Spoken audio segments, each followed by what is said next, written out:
Hello, and welcome to episode 14 of Healing's Vibrations. And this is the broadcast where we try to change the perspective of illness to see if we can see it as a gift. And this evening, I'm very excited to be joined by Denise Pitter, who I have met through my Toastmasters experience. And Denise is an actress and a singer and a performer and a mum. And she is also living with an unusual condition that we're going to hear a bit more about. And she's also an amazing person. So welcome, Denise. Thank you so much for joining me. Did I describe you well, or is there anything you'd like to add to that? No, that sounds very good to me. So thank you. I'm very happy to be here. I feel quite honoured to be asked, really.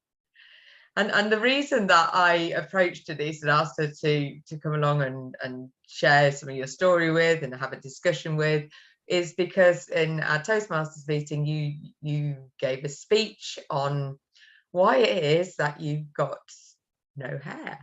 So can you tell us maybe a little bit more about that? Because I must say, when I first met you, I just assumed that you were really brave and just decided you didn't want to go with the bother of hair, which I can understand, but that wasn't the case, was it? No. So I've got alopecia universalis. Well, I believe that's what it's called. So I lost my hair about 8 years ago when I was 40. So I had hair up until then. I had my daughter at 40, so I had her quite late. And within a year, I had lost all of my hair, like all of the hair on my body. No eyelashes, no eyebrows, nothing. Wow. Do you want me to sort of go well, into... No. I mean, do you think, because they don't, because I know, because I've got an aunt who's got alopecia as well, so I've got a bit of experience in it. And they think it's possibly stress related, don't they? But they don't really know. No. It's again, they believe it's part of the autoimmune set of diseases. But again, I've read, and there seems to be a bit of discrepancy about whether that's actually proven that it is or believed that it is. Right, okay. So nobody actually knows. And did they offer you anything in some sort of solution? Yes, so the first thing they offered, I believe, was steroid creams to be rubbed into the scalp, which I did try. And then I believe it's just memory, a bit foggy now. Then I believe the next thing was steroid injections, which at that point I was breastfeeding. So I was just like, definitely not a chance. So you decided to, and the story that you told is like really empowering. You just decided to embrace it fully, which is pretty much what you've done, isn't it? Yeah, I think I'm that kind of person generally anyway. Who knows what how many illnesses I could do that with. But I remember when I was at the hairdresser's, when I first saw the bald patch, and I think I told you that part of the story, didn't I? Whereas I had like a kind of a bob, shoulder length bob, and I was going to get the Rihanna haircut, shaved at the sides, and I was really excited about this. And then the hairdresser just had this look of horror, and then he showed me at the back there was a complete bald patch running almost from one ear to the other ear. So that was the first moment where I realized that, there was something really wrong. And even then, obviously I was horrified for maybe a couple of minutes, but even then I was very like practical. Okay, if that's what it is, it's a bald patch, let's go with what we've got. Let's go with a different hairstyle, thinking that might be it. And then it just kind of lost more and more hair. But yeah, again, from the very beginning, a lot of people like very dismissive and like, oh, it'll be fine, don't even think about it, it'll be fine. Whereas I, from the very beginning, was like, okay, hopefully it will be fine, but if it's not, I want to have plan B thought about. So I'd already thought ahead if I didn't lose it. And I think for me that helped. Yeah, and I think that's quite interesting, because interestingly you say that, because I've just been listening to somebody else on a different subject, but talking about, that idea of facing your fears. Yeah. So what is the worst that could happen? And taking yourself down that place, what's the worst that could happen before it happens, and preparing yourself. So I suppose by doing that and recognizing that actually, yeah, it's not, nobody really wants not to have any hair. Yeah. But what's the worst that can happen? Yeah. Yeah. What is... No, because you're right, because quite often a lot of people block that. And that's what I found. People are like, oh, it won't happen, and don't even think about it. Whereas I was like, well, actually, I want to think about it. So I did some wig shopping before I lost my hair, because I thought it's easier to wig shop while you've got hair and it's like a choice than waiting. And I thought about things ahead of the game, ahead in case, because I thought, okay. And I think that's a really powerful message to give to anybody that's listening, really. If you're worried about anything, and it's not necessarily about hair loss, but anything at all in your life, it is so much more empowering to actually face it, like you say, where you've still got a choice. That worst case scenario hasn't happened. Yeah. You know, and quite often the things that we worry about, the worst case scenario, what are the chances of it actually happening anyway? Yeah. Right now, you know, it sometimes quite well. More often than not, we are worried about things that never actually come to pass. Yes. So it's I think that's a really worthwhile exercise. Oh, and it's important to not, and it's a difference between worrying about what's the worst that can happen and just thinking, what's the word, proactively or constructively about the worst that might happen. So, and what would you do if the worst had happened? You know, so what would you actually do, and how would you actually feel? And you know, what is what is so terrible about it? And you definitely demonstrated in your speech. There's while you might not still wish it, it's like there's a lot of positives. So share with us some of the positives that you've experienced. Well, for me, the positives, I mean, things like I don't have bad hair days anymore. Yeah, we've all gone through a bad hair day, and it is so annoying. And even when I look back at my pictures of my hair, and I can see when it's a great hair, pictures of me with hair, I can see all the pictures of the days when I had great hairstyle days, and I could see the bad hair days and how much those annoyed me. Things like, I'm Caribbean. Oh, can they see me, by the way? I'm not quite sure. Yeah. Hi. Like Caribbean hair, obviously it's really tight curls, and we straighten it. But things like swimming is like a nightmare, because washing our hair is just so a lot more to it than just wash. I remember the adverts, wash and go. It's not like that for us. Never a wash and go. Blow dry, moisturize. I mean, it's just such long. So now I love swimming. I can swim, and I can literally wash and go. Get ready in the mornings. It's so much easier. Like, I can be out. A lot less time. I can try on outfits and everything, makeup in half an hour, shower. So it's a lot of things have been made a lot easier. There's just, and then there's a weird sense of, like I said, this weird gift of freedom. And I guess it's why people do shave their hair when they go to, say, monastery, monks, or there's something about hair that takes time, and it's vanity. And which I'm not saying I still do makeup and stuff, so obviously, but there's something about shaving your hair that is kind of freeing in a weird way.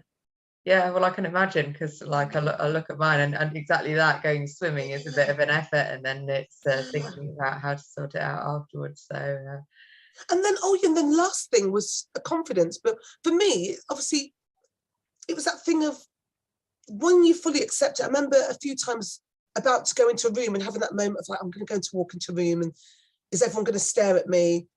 And then just having a moment of like taking a breath, and then walking in, and then almost having extra confidence, because I braced myself for the fact that it might look. It kind of meant maybe going with extra confidence, which then went with so you almost put yourself on an armor plating of but not saying in a bad way, not armor as in like negative. I'd say just in a way it's hard to explain, because sometimes you put on an armor where you think, oh, everyone's going to be horrible, so you put up a brick around a wall around you. Not that kind.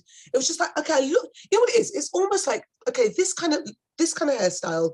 If you've got a hairstyle like this, you don't look like you're not confident. To have no hair, you've got to have a degree of confidence.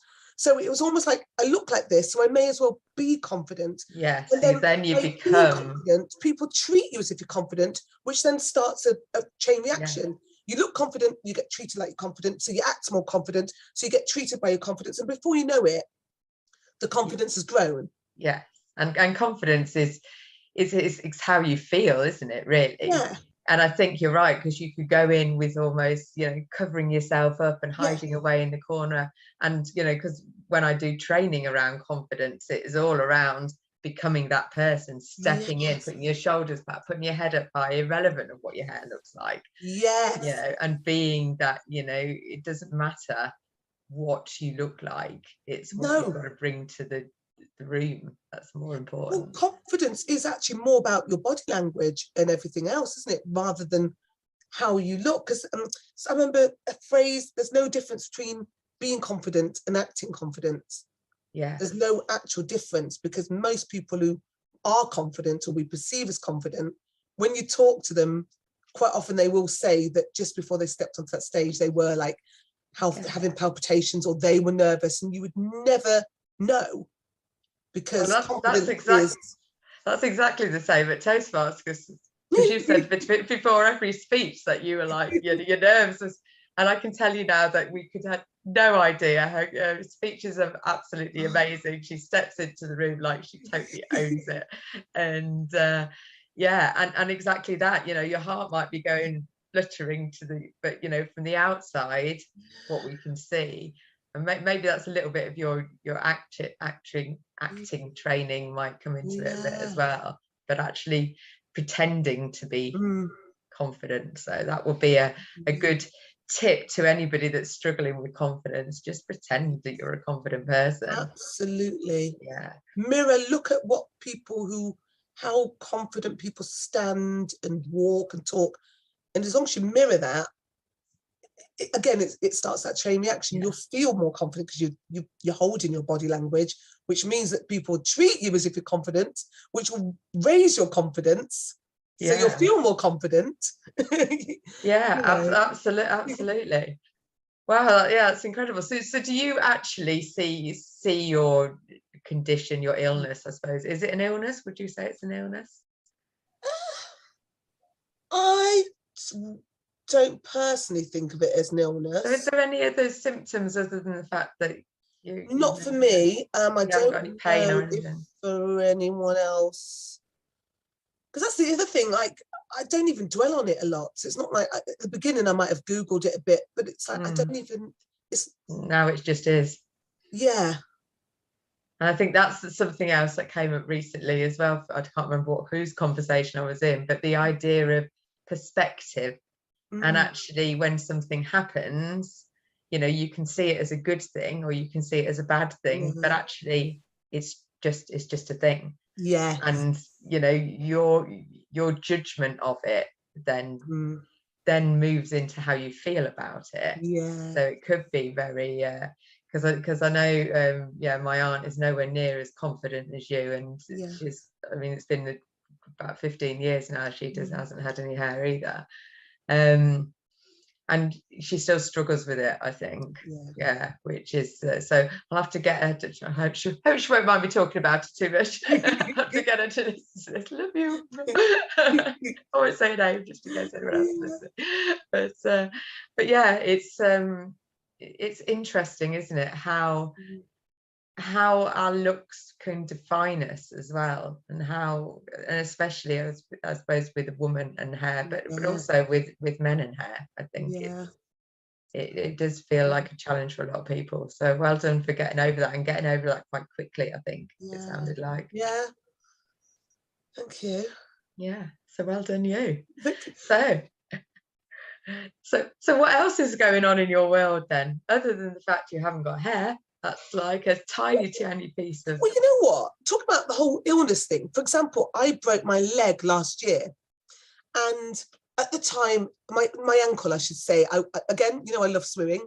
I had gone swimming. I checked into a hotel, was about to have the best weekend, went to jump in. At the last second, someone swam towards me. I pulled back, hit my ankle on the way in, snapped my ankle. So I broke my ankle.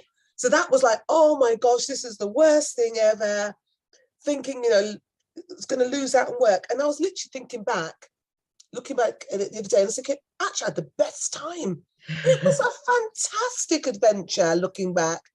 You know, again, just that whole learning how important sometimes an illness makes you really appreciate the simple things in life, like just being able to walk. But again, Definitely. it's that thing you choose to how you want to perceive that experience. So after I kind of was a bit like, oh no, I've lost that in work. Once I accepted it and just decided to enjoy it, it was actually fantastic. Yeah. I remember getting a wheelchair, getting wheeled around everywhere. We went on cemetery. I mean, my family didn't enjoy it that much. But looking back, I think I'm so glad that happened, because it added an extra adventure to life looking back. And it could have been awful because I did lose out on work. Yeah. But a year's gone by, it's still not fully better. But again, there was a blessing in that. And I think anything can do. It's easier said than not with some things. And I know you know, everyone's got their own things to overcome. But that was another example of something that could have been awful. But I think it's how you perceive it. Look at it. You've got to look for the good in it. Yeah. And use that. What I think there's a saying that look for the gift in every problem. And I think there is one if you look hard enough. Yeah, and just recognizing, and a lot of what I talk about is that, you know, that keeping the positive mindset as well, and being grateful for what's in your life, but also almost getting to a point, and that sounds like a little bit maybe off the wall for some people, especially if you've got, you know, illnesses that are horrible. There's got to be a gift in there somewhere. There's got to be a lesson in there somewhere, because I don't think things just happen to us for no reason. I think there's got to be something, and if we can learn to embrace that and really grab that with both hands, and rather than push it away and be angry at it, because anger doesn't help anybody. No. So I think it's okay to be angry if we can let the anger flow through, and then like you said, it's like, you know, a couple of moments, or even, you know, a couple of days if you want to, like, this is shit, it's not fair, let's have a cry and let's feel sorry. But then actually let's decide to put on that confidence cloak a little bit, or that I'm going to move forward with this cloak and enjoy my life. Yeah, I completely agree, because like it is normal to be upset. Obviously, if you've got your life is on one trajectory and then all of a sudden that's taken away from you and something thrown at you. But I think it is important to remember everybody suffers from something at some point in their life. All of us are going to get something, you know, whether it's to us or someone we love. Everyone goes through something. It looks, and sometimes when it's happening to you, it looks like no one else is going through it. You know, with so much mental health issues, sometimes you don't even see the pain that people are going through on a daily basis, and they might look like they're fine, but people are in all kinds of pain all around you. So it is remembering everyone goes through something at some point, and if they haven't, they will at some point. Yeah, unfortunately, not that we're wishing it upon anybody, but life is like that. Life is of interesting challenges. Excuse me, my dog wants to come in. Right, this is the joy of doing live videoing, and I'll have a little sip of my tea. Come on.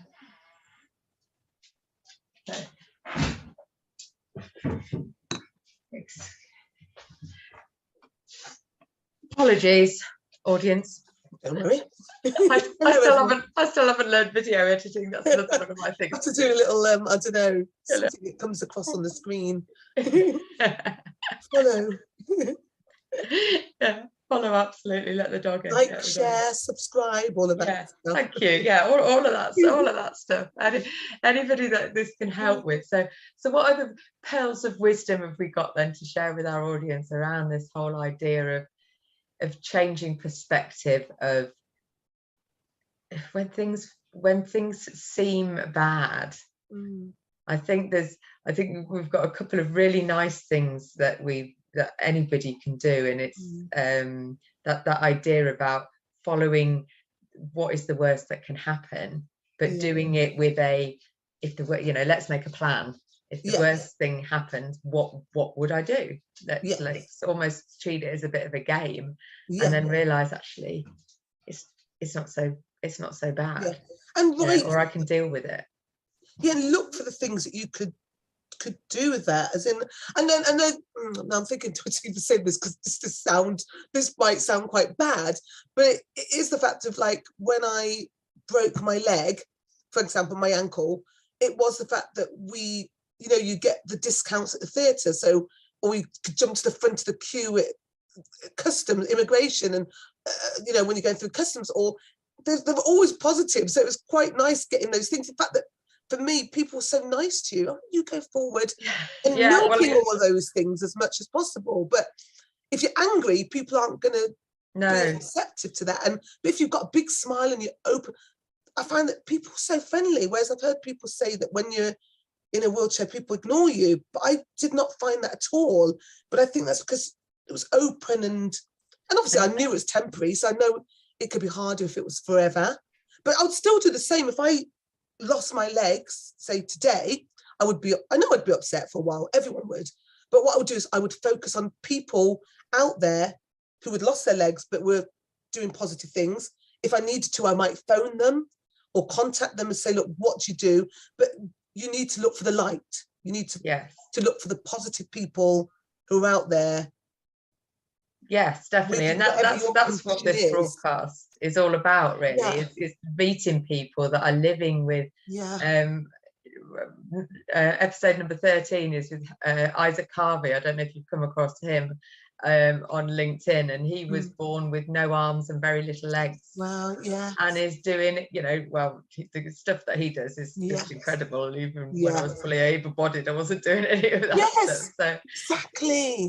It's just getting out there. And I think now, because I walk with a stick, so I'm not quite in a wheelchair yet.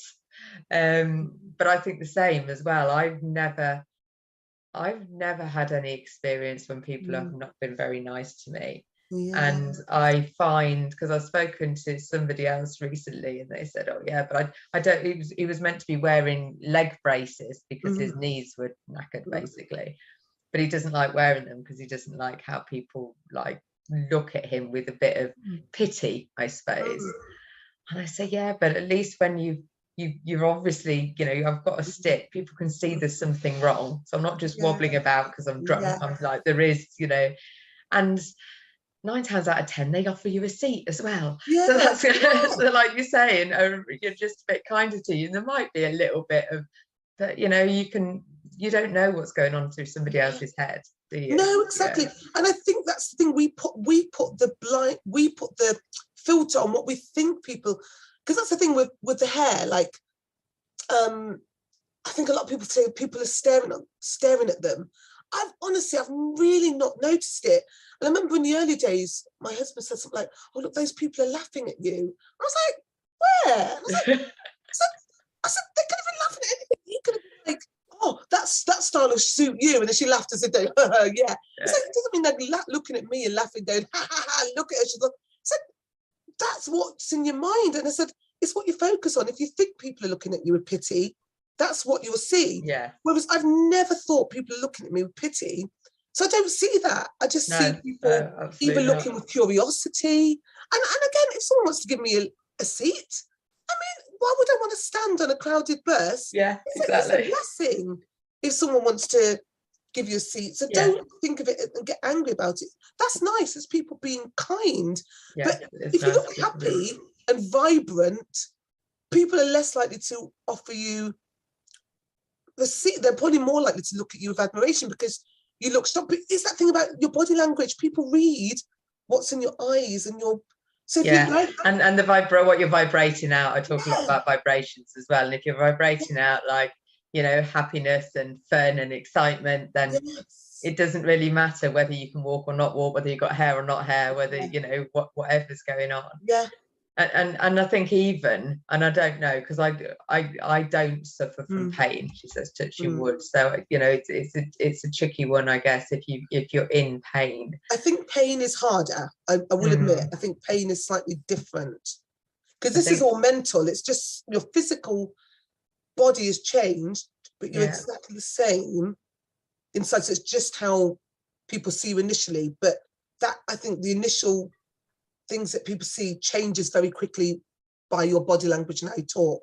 Pain is harder, and I don't know that, because I know when you're in constant pain, it's harder to stay focused on the light and the positive. Absolutely. So maybe I need to speak to somebody who is managing pain and doing that well, but I think there are ways to manage it. There must be, and there must be again lessons in that. And even if it's just changing up, the way that you live. And I think this is certainly from my respect with multiple sclerosis, it's like, well, I've got to slow down, because it's my physicality is telling me to slow down. You've got to think a bit more carefully. You've got to be more mindful. I think that's the whole thing. And even if you can be more mindful in pain, and sometimes as well, we're frightened of pain, but actually a bit like, well, actually, if I just sit here and allow the pain to be, what's the worst that can happen? How does that come out, and how does that be? And I think sometimes it's the fear of, oh, it's going to be painful. It's a bit like before you have an injection, isn't it? It's like, but then you have it. It's like, no, okay. It's done. It's gone. And again, it would be the same thing as in focusing on all the alternate ways of dealing with that. How do other people who've got what you've got, how do they deal with their pain? And are there people who've, again, that's what I would do. And I think it is weird, because I know in my life, I growing up, I had really, really bad period pains, like agony, to the point where I didn't think I'd be able to have kids, because it was so bad that I thought, well, if having a child is worse than this, I can't do it. And I have to say, childbirth was better than the period pains I used to get. Definitely, because at least it was in waves. Whereas that pain, because they used to be so bad that I would feel it coming on, I'd have to quickly grab some water, grab my phone, grab some tablets, and then get still, because I knew I wouldn't be able to move at all for hours. And then it turned out that I ended up having another cyst that needed to be removed, and lost an ovary, and it's quite a big, oh my goodness, that's quite old. And it's weird, but in some ways, like when it went, I'd have the pain for whatever, a few days, but whenever it went, I'd have a slight missing the pain for like a day or two. It's weird, kind like of a companion. It's almost like so it's kind of a weird thing. Obviously, not that I liked it, but again, there's got used to it somehow. So there's something in there that it can be. I don't really know what the message is in that, but that's quite interesting, isn't it? So whether you can, but obviously there's different ways of dealing with it, and obviously you've got the medical route, but also there's non-medical and through meditation and plants. And I think as humans, it's worth us really playing with that and listening to when the pain is worse and better, and listening to those messages before we get pain, because quite often there's little signals. Quite often we ignore things, don't we? Definitely. Well, I think a lot of what I talk about in, when I coach people and talk to people, it's the reason I think that, been diagnosed with the chronic illness is because there will have been signs that we hadn't listened to earlier on, because we're not taught as human beings to listen to our bodies. Our biology lessons at school don't involve us just sitting here and feeling what our body feel. What do our feet feel like? What do our hands feel like? What does our body feel like when it's going through its cycle? And exactly that. And obviously the reason for your pain was because you had something in there that wasn't meant to be in there. So actually the pain's there to show us something. And a lot of the time we just want to get rid of the pain, but we're not actually talking to the pain, I guess. Yeah, I think there's something in there. And I mean, again, you know, for anyone out there in chronic pain, it's hard because I don't know until find somebody who's going through that all the time, who's learned how to overcome that. Yeah.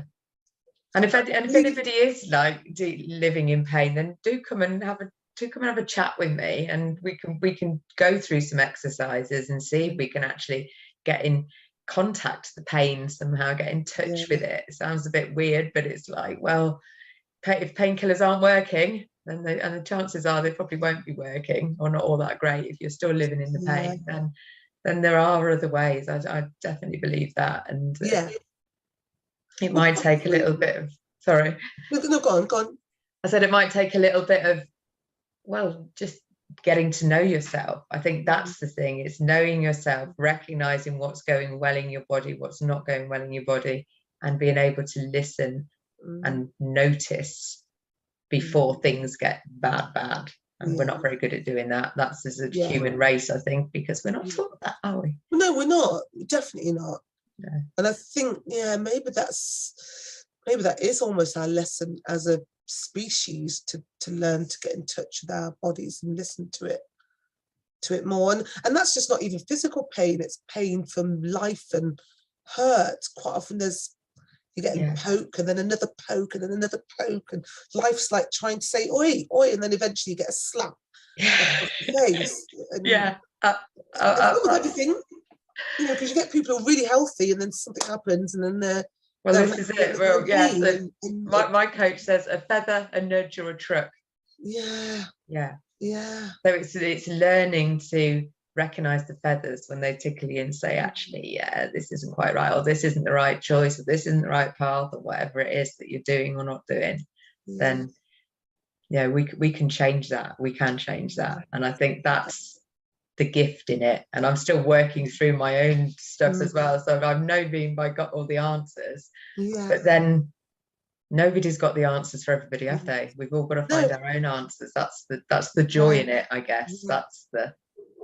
So tell me bits about your journey, because I don't really know, because we met recently, and obviously I did my speech about what's going on with me, but I don't really know. What have you discovered?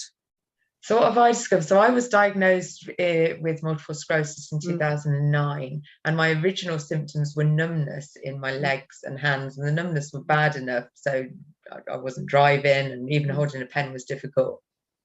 And it wasn't till I was offered medication, so I did what my doctor says. My doctor said, so what I talk about a lot is the fact that when we're given a diagnosis, you know, I was told you've got an incurable disease, you know, it's likely to get worse.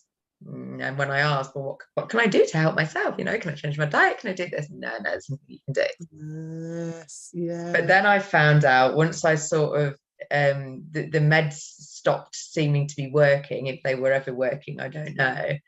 And I started learning about the mind-body connection. I got into coaching, and I thought, and then I did my own research, which I didn't do originally. So I took to Google like everybody does, but then discovered that actually there were quite a few people, when I started looking, that were now living symptom-free without the use of medication after a diagnosis of MS or other things, but certainly MS is where I was looking.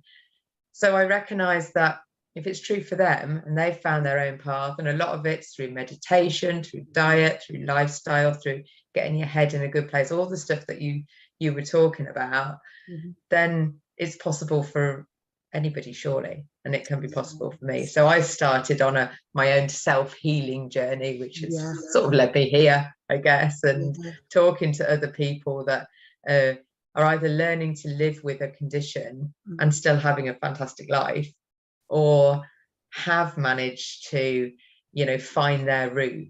But then the more research I did, there wasn't one diet that fixed everything. There wasn't one, you know, set of practices. There wasn't one modality that worked. It's like, oh gosh, we've got God, I've got to work that out for myself.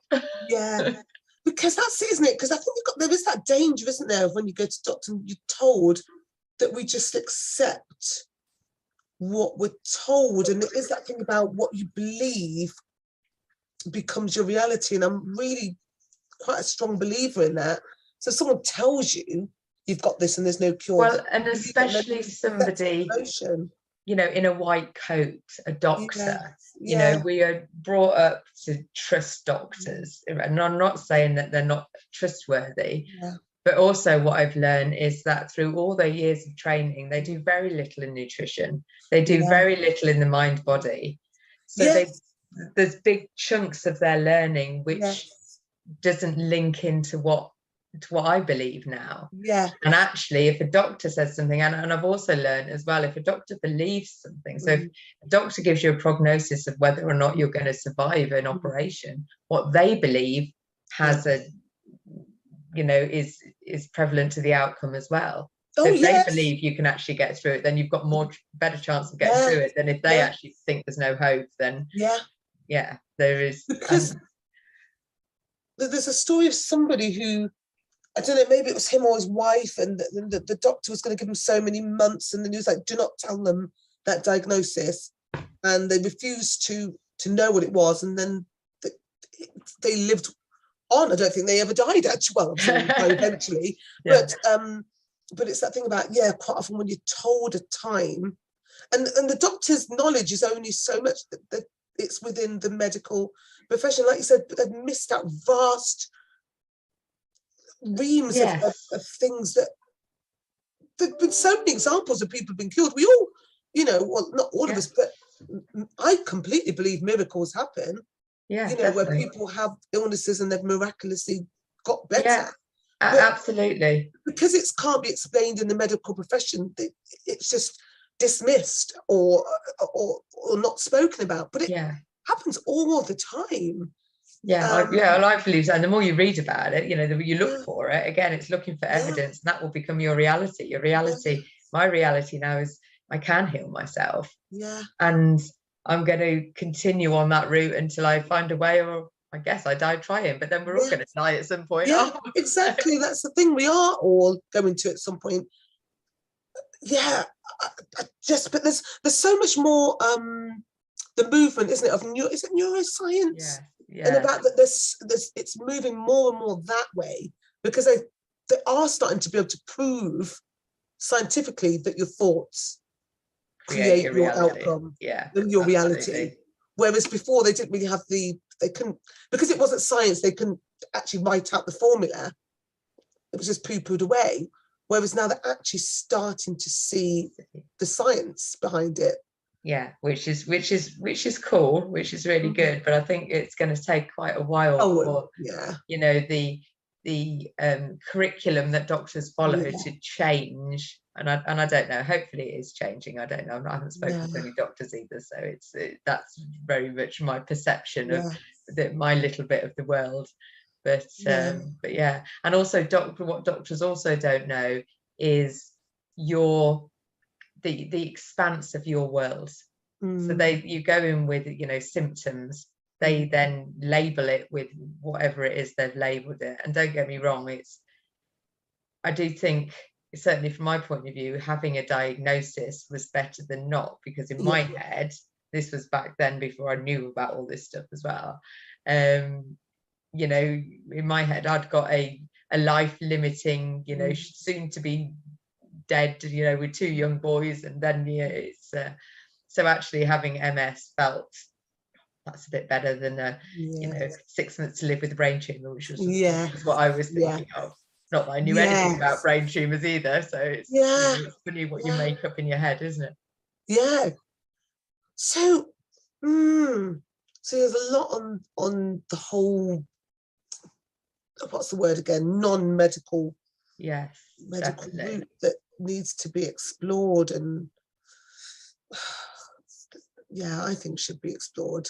So I remember with pain, like trying to think of like a basic meditation, you think of a warm light or yellow light, or breathing in clean air and breathing out, you know, whatever the disease or whatever it is, cleansing your body, and it can. And I've heard of some people who, especially people who are good with I'm not so good at the visualizations, but actually visualizing, because with MS it's the myelin, which is the protective sheath around the nerves that get damaged.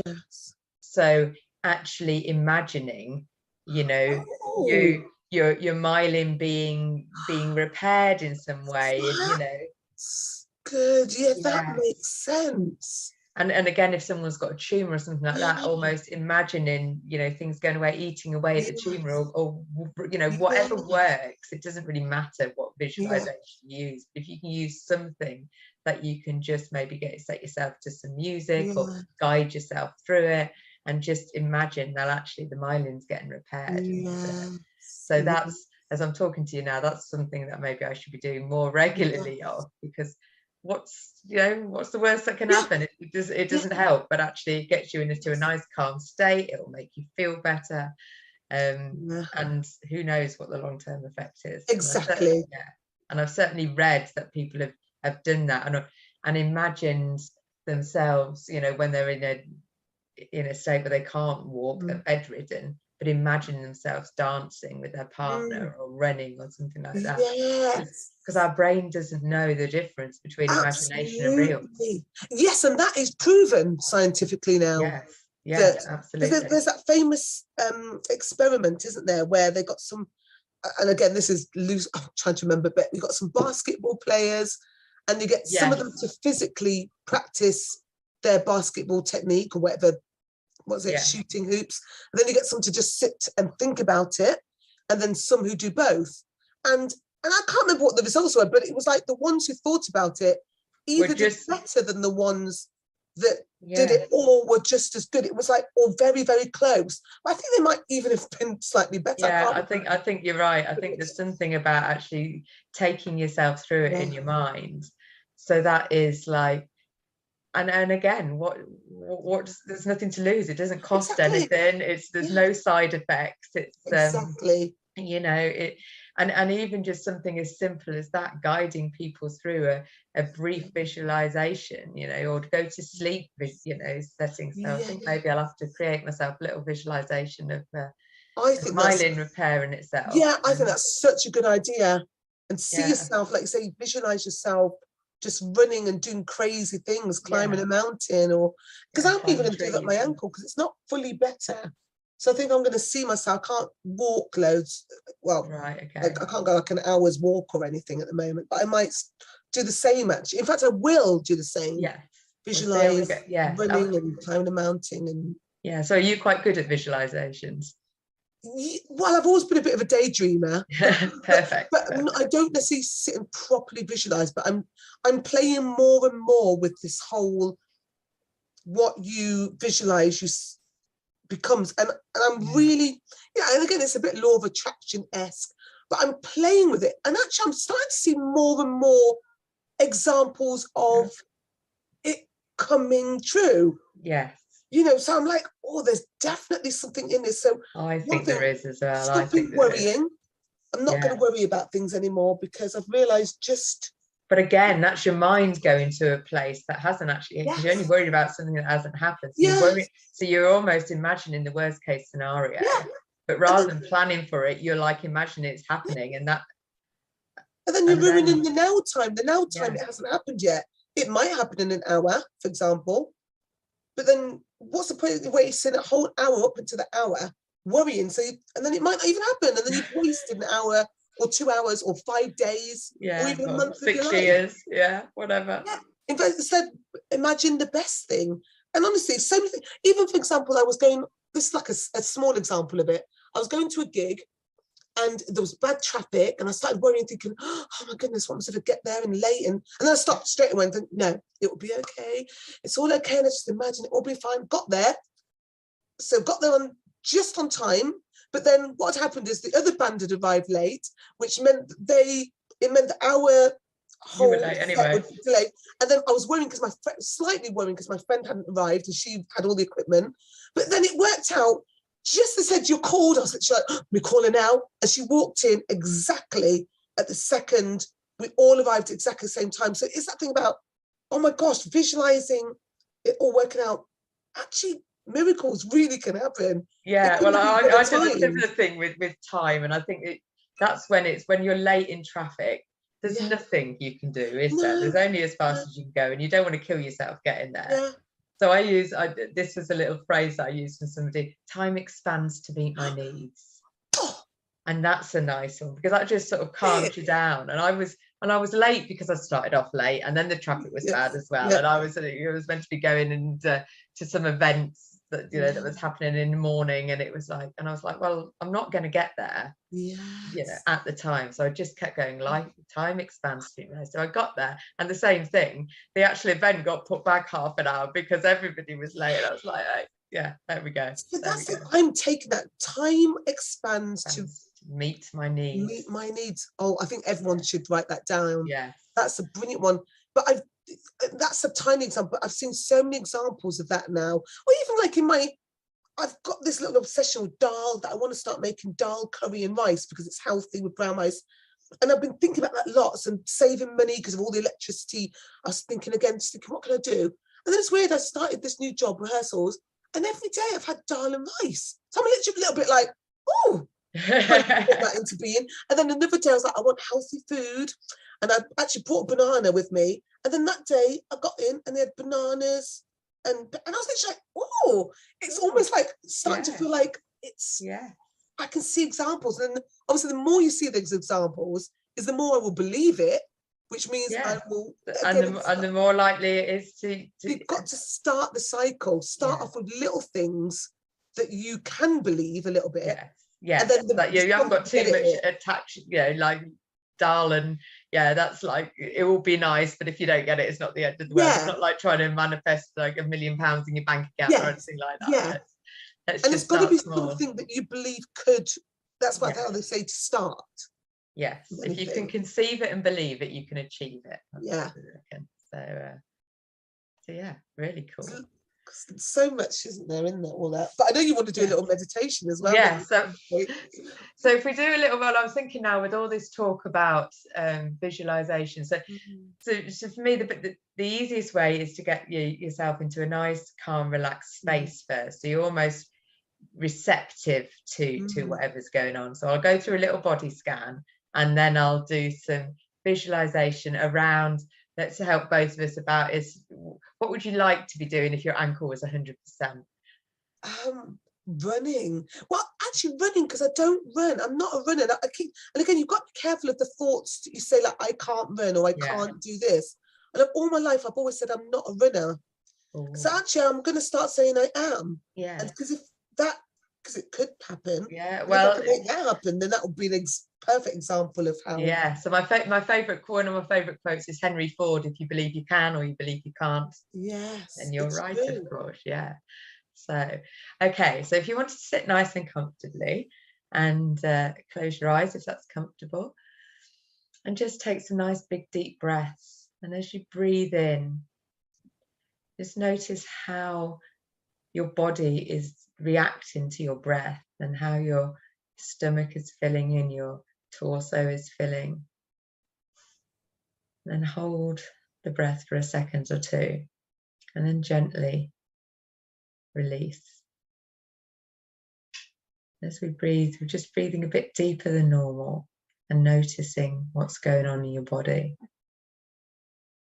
And we'll do a body scan from the top of your head. And we're going to shine a light. So the light is your awareness, as it's putting awareness to the top of your head, to your skull, down your ears, and over your eyes. And as this light goes down, it's just relaxing all the muscles in your body and your face. And move the awareness down your nose, your mouth, your neck and shoulders.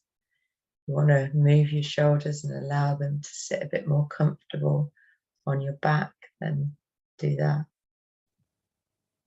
Then bring your awareness down to your torso. And as the awareness is going down your body, send your body a bit of gratitude for all those organs that are living within inside of you and work without you even having to think about them. And then bring your awareness down to your stomach and your bottom and your legs, down past your knees and your ankles. And again, making this awareness relaxing your body. down to your ankles and your feet. As you sit in the calmness, the relaxed state that you're now in, just notice if your body is bringing its attention, any parts of it bringing its attention to you. And just notice, just think, oh, that's interesting.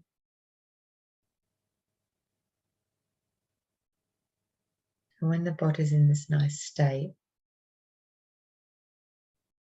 we're going to imagine that we're at the start of a race. It's one of these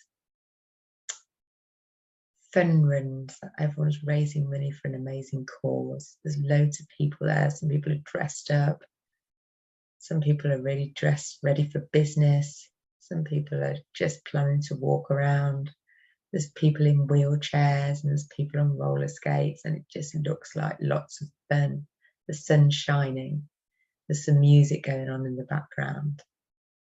And there's somebody getting ready to start the race. And everyone starts off. It's a big gaggle of people, and you can't even run very fast because there's too many people. But then slowly the crowd separates off as the fast ones get at the front and the slow ones back off. Then you're somewhere in the middle. And it feels really good because there's a little bit of a breeze. The weather is perfect for running. The sun's shining, but there's a breeze. There's a really good vibe in the air. And as you're running, you can feel the symmetry of your legs and arms moving together. You seem to be moving faster than you thought you were. It must be the cheers of the people at the side of the road. The music you can still hear in the background. And you get into a nice, meditative, almost like a meditative trance as you're running one step in front of the other. You're not in a race, really. You're just in a good place. Your body is feeling amazing. Your muscles are strong. You keep going. Feeling a little bit out of breath, but you're recognizing that, and you've slowed your pace a little bit. And you're still going, and people are cheering you. Someone hands you a bottle of water, and you drink it. Then carry on running. Oh, it feels nice. One step in front of the other, again and again.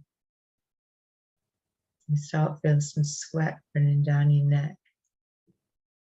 Your muscles are starting to feel a little bit tired, but you're okay. You're going to keep going.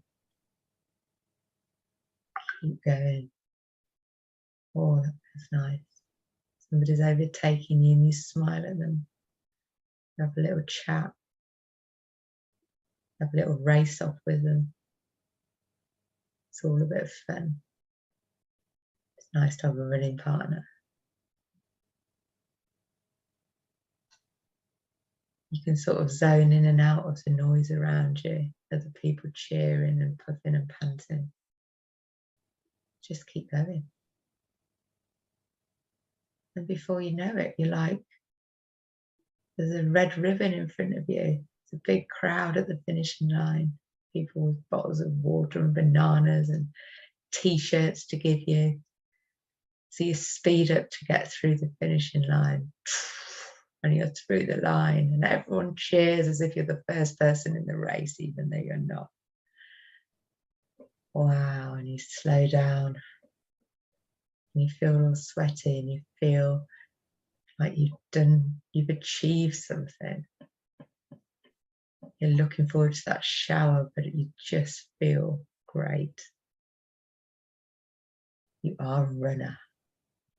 Going to be running again because this has been good fun. Let's all get running. Let's see how that feels in your body. Notice how it feels as you stretch out your muscles at the end of the race. And you hug other people that are coming through the finishing line. It's just been a great experience.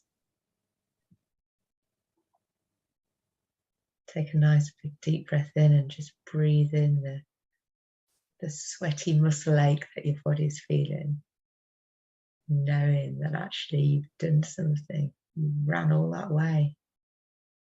You did it without stopping. Yay. Your ankle feels great.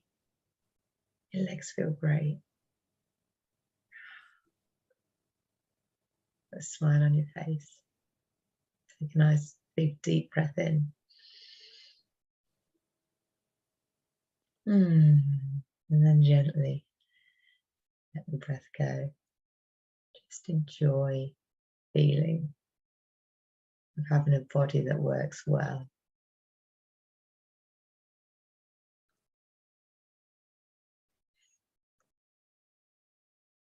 Take another big deep breath in. Wiggle your toes a little bit maybe. Fingers come back into the room.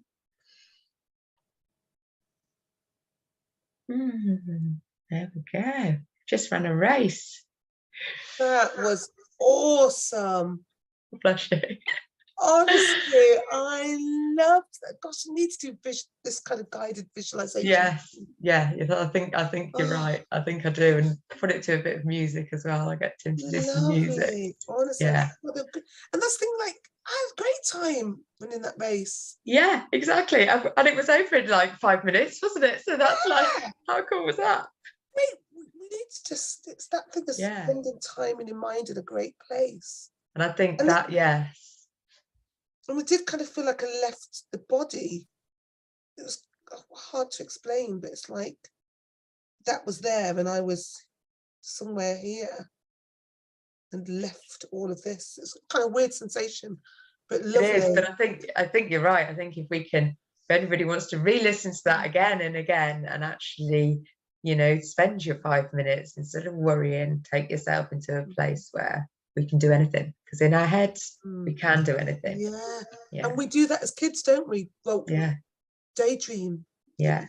So take up daydreaming as your latest hobby. Very, very good for you. Honestly, I feel great. Cool. Well, thank you so much, Denise, for joining me. I can't believe we've come to the end of the hour. I could talk to you all afternoon. And we'll definitely connect again. So thank you very much for listening to episode 14 of Healing Vibrations. Thank you.